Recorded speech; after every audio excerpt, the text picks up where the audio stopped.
We continue our coverage of the explosion in Boksburg. Families are looking for loved ones, and witnesses have been telling us of horrific stories of the scene where the tanker exploded. Our reporter Erin Bates is there now and joins us.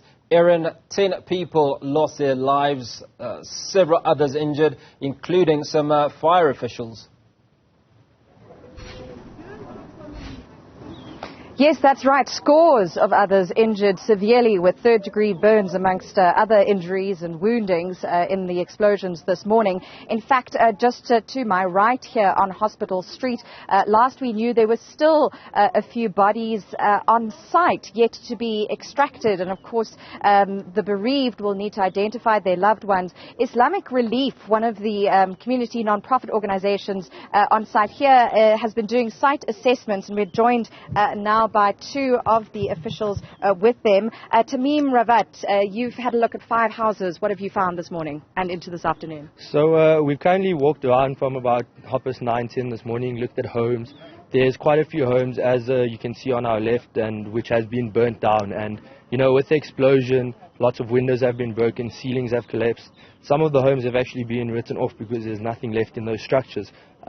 Lots of families, you know, a day before Christmas have lost loved ones. It's a heartfelt situation and a very sad situation where some family members can't even be found, where, you know, one has passed on in the hospital, one body has yet to be found. So currently, while doing risk assessments, we're going to the homes again and checking which family members are missing, who we can help, how we can help. And what we will do is, after assessing, we will go back and then come to see how we can fix up these homes and, you know, make it a better time for people when they come back to their homes and their abodes.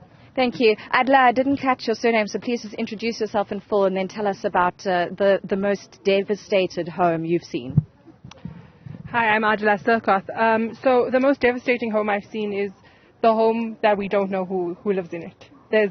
There's no identification. There's no one in the home. We don't know if they were in the home, if they were transported to a hospital. There's no relatives on scene. There's no contact details. It's just an empty shell. And yes, it might be an empty shell, but who lived inside? And that's horrifying. Is there anything we can do to help? I mean, do you have any details about maybe the address or some of the sort of distinguishing features of the property that we can share with our viewers, maybe in an effort to try and help you solve this mystery? I think for now we are very unclear. The house is literally burnt. Like, there's nothing that we can actually differentiate the house by, and there's no contact details. We don't even know. We don't even have a surname or a name to identify anyone at this current point. So, unfortunately, we wish that we could have used your assistance, but we really can't. You do work quite closely with disaster risk management. Can you just detail some of that for us? So our organization goes as disaster management needs. We do response as they will assist. They'll tell us where the need is, what we need to do, and that's where we've stepped in. So we've waited for about 2 or 3 hours this morning. We were on scene. We were in the area. We've just waited for disaster management to give us a clear indication. So after they completed these 5 homes, and they said, you know, it's safe for us to go through, we now have come through with our volunteers, and now we are running through the homes to see what assistance we can be of and how we're going to take these homes forward. Are there any sites where people can drop off donations that you know of? Look, we will be sending out our social media cards, and we do have an emergency response where we collect funds. It's ongoing, so if you do go to our website, www.islamic-relief.org.za, you will find the emergency response link where you can donate ongoing. That will be of assistance to this project. Adla and Tamim, thank you both for your time. I'm actually going to take you to one of the houses that the Islamic Relief Group has been assessing. I have spoken to the owner. She's declined to go on air.